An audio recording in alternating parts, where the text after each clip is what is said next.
Hi, everybody. Mr. Al-Ibrahimi, please. Mr. Al-Ibrahimi, in his briefing today to the Council, identified three important dimensions to the crisis in Syria. He specifically mentioned a domestic circle, a regional circle, and an international one,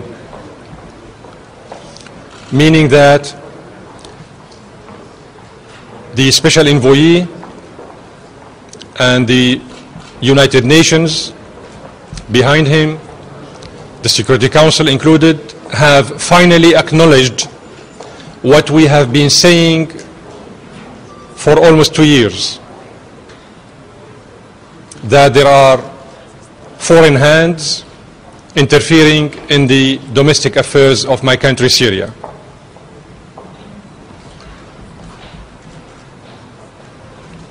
My distinguished colleague, Ambassador of Russia, has just spoken to you about the inadmissibility of seeing members in the Council objecting even to the issuance of a press statements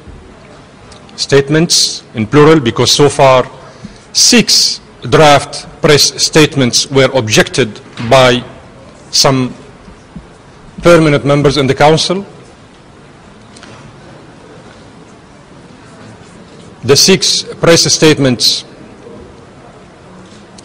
deal, mainly speaking, with the condemnation of the suicide and terrorist attacks that took place in Syria. The last objection against what happened yesterday in the town of Jaramana in the outskirts of Damascus was done by the delegation of United States, as you know, but before that France also objected to another draft press statement, and England did the same, and Germany. So here we are not anymore in front of somebody who is hiding behind the non-respect of Security Council commitments with regard to combating terrorism, but also it's a sign that these countries are deeply involved in the terrorist acts in Syria. I would like to take the opportunity here to let you know that yesterday evening the armed groups attacked a convoy of UNDOF on the route to Damascus airport, an attack that resulted in the wounding of 4 UNDOF staff. We all know that on the same route to the Damascus International Airport a couple months ago, 48 Iranian visitors were kidnapped and many other bloody attacks took place. Supplying weapons, providing political protection, hosting meetings of the leaders of the armed groups in some capitals, creating forums against the Syrian government authority,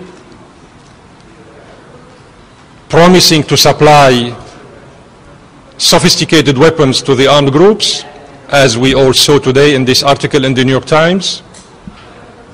All that is not promising about a serious and positive engagement by some influential members in the Council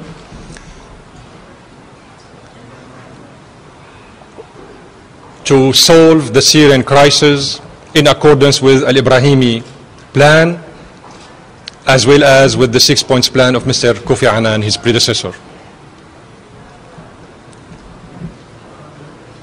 The Syrian people need a positive engagement by the Council in order to fulfill the consensual approach taken by the international community, which is based, as you know, on the Al-Ibrahimi plan, as well as on the Geneva document adopted by the Group of Action.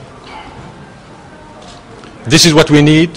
The Syrian people do not need further bloodsheds, further terrorist acts, further suicide bombers, and further children and women killed on their way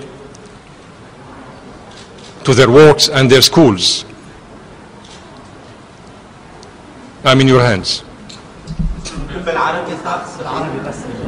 فقرات أهم ما جاء به الإبراهيمي خلال الجلسة وكيف تنظرون إلى هذا التقييم؟ السيد الإبراهيمي أحاط مجلس الأمن اليوم علما بتقييمه لمجريات اتصالاته السياسية التي أجراها على مدى الأشهر الماضية مع القوى الفاعلة بالنسبة للأزمة في سوريا. حدد السيد الإبراهيمي مكامن المسؤولية في هذه الأحداث بثلاث حلقات كما قال. الحلقة الأولى هي الحلقة الداخلية السورية، والحلقة الثانية هي الحلقة الإقليمية، الدول التي تتدخل في الشأن السوري وتساعد المجموعات المسلحة، والحلقة الثالثة هي الحلقة الدولية أسماها الدولية. بمثل هكذا توصيف توصل السيد الإبراهيمي إلى خلاصة مفادها أن ما دأبنا على قوله على مدى أشهر هو صحيح تماما، لأن الحكومة السورية كانت دائما تقول أن هناك أبعاد خارجية للأزمة السورية وهناك أيد خارجية تتدخل في الشأن الداخلي السوري. على كل حال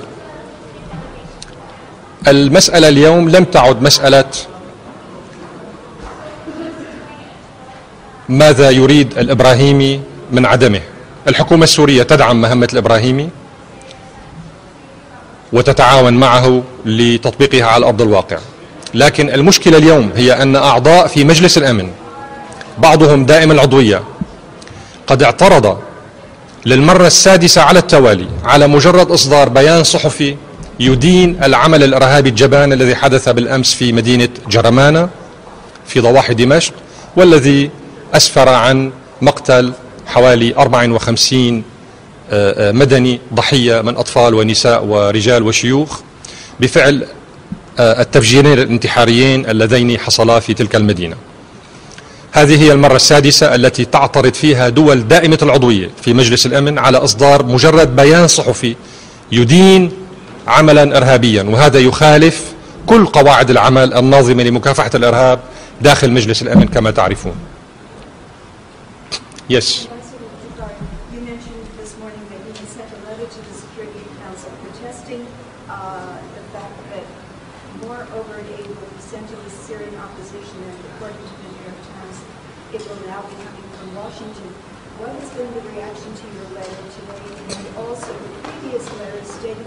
Something like 109 foreign fighters in Syria, and another letter stating that there were 45 fighters, foreign fighters coming from places as distant as Chechnya. Has there been any response to your protests? Thank you very much for raising this very important question. Indeed, I sent this morning a letter on behalf of my government asking to circulate it as an official document, as an urgent matter to the members of the Council as well as to the membership, the full membership of the United Nations. The letter is about, mainly speaking, asking the Council to react responsibly towards the terrorist acts that took place yesterday in the city, in the town of Jaramana. And it also asks the Council members to fulfill their responsibilities in identifying those who are behind these terrorist acts and to prevent those states, member states, who are providing them with the weapons from doing so, and to hold everybody responsible for what he is doing. The letter has not been yet translated and not yet circulated, but this letter was preceded, as you know, as you mentioned, rightly pointed out, by another letter that I sent a week ago, more than a week, which includes the names of 143 terrorist foreigners killed in Aleppo only.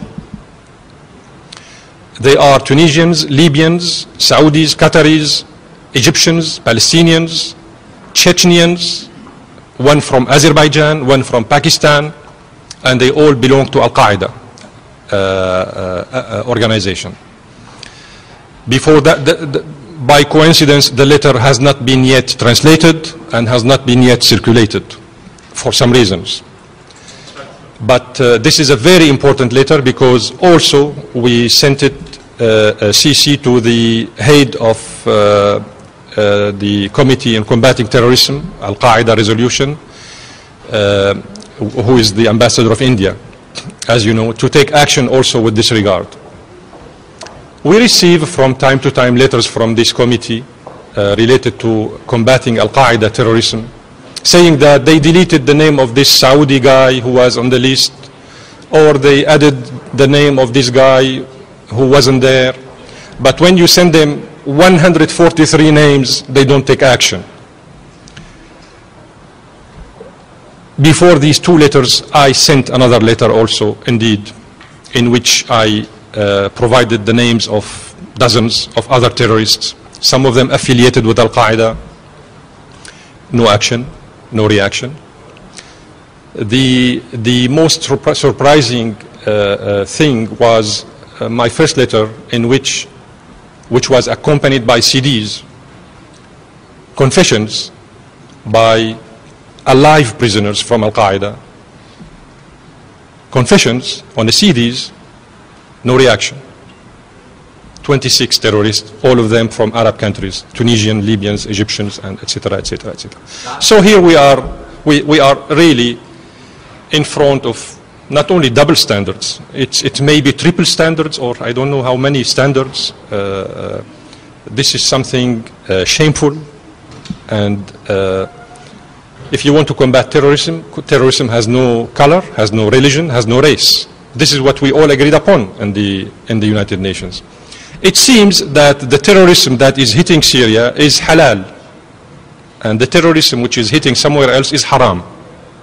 Halal meaning legal, haram meaning illegal. شرف أخي علي.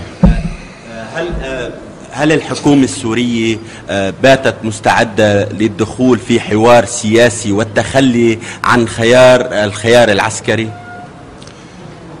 يعني سؤالك ملغوم.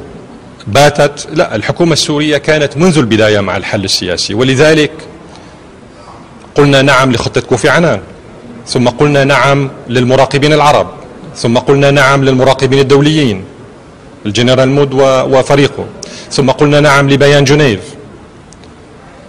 أنت تعرف أن كل هذه المحطات هي محطات حقيقية في الموقف السوري الرسمي. الطرف الآخر ومن وراءه ومن يحميه هو الذي رفض كل هذه المحطات الهامة. لو انخرطت المعارضة المسلحة، الجماعات المسلحة، في تلك المحطات انخراطا إيجابيا منذ البداية، لربما كنا الآن انتهينا من الأزمة ووضعناها وراءنا. أقول لربما، لكن لم يصدر أي مؤشر إيجابي من الأطراف الأخرى يدل على استعدادهم للانخراط في آلية الحوار السياسي السلمي وحل الأزمة حلا سلميا. سيد إبراهيمي تحدث على أن وثيقة جنيف ما تزال صالحة، لكن بالنظر إلى الانقسام في مجلس الأمن الدولي وتمسك بعض الدول بالحل العسكري كما يبدو، هل تعتقدون أن وثيقة جنيف ما تزال هي الأساس للعمل؟ وكيف يمكن تجاوز هذه العقبات التي ترونها في مجلس الأمن؟ هناك مرجعيات واضحة اتفقت عليها الحكومة السورية مع كل من بذل جهودا طيبة لتسوية الأزمة السورية، ووافق عليها مجلس الأمن، ووافق عليها ما يسمى بالمجتمع الدولي. الحكومة السورية طبعا هي ليست ضد وثيقة جنيف، لكن وثيقة جنيف لا يجب أن تحجب أيضا نقاط الست لكوفي عنان والتوافقات الدولية التي حصلت حول آليات التحرك. أعطيك مثلا، كل المبادرات الدولية التي وافقت عليها الحكومة السورية تنص في بندها الأول على وقف العنف، لكن العنف لم يتوقف، لأن كل طرف من الأطراف لديه تفسيره الخاص حول كيفية وقف العنف وماذا هو العنف. بعض الأطراف لا يريد الاعتراف بأن هناك جماعات مسلحة. بقي الأمين العام وأعضاء مجلس الأمن يصرون على عدم وجود جماعات مسلحة لمدة حوالي 6 أشهر، ثم بدأ الحديث عن وجود طرف ثالث أسموه بالطرف الثالث، والآن مؤخرا بدأوا يقولون لا، هناك القاعدة، أنشطة للقاعدة، وهناك إرهابيين أجانب ومرتزقة، وهناك جماعات مسلحة. فكلما تأخرنا في توصيف الواقع كلما تأخر الحل. Mr. Ambassador? Yes. Ambassador, Mr. Brahimi outlined for the Security Council the elements of his plan for a political solution in Syria, and he said that the elements starts with a transitional governing body and that leads to elections. Would the Syrian government consider a transitional governing body that does not include President Assad? I don't think that Mr. Ibrahimi selected specifically this part of his plan. There is a full plan, a whole plan of action that the Syrian government agreed upon. Here I am referring to the Geneva document. The Geneva document is not selective. The Geneva document has established a plan of action which starts with the end of violence, and then we move ahead with the other points. So we need to implement with the full implementation of the Geneva document points. And that starts with the end of violence as a priority, item 1.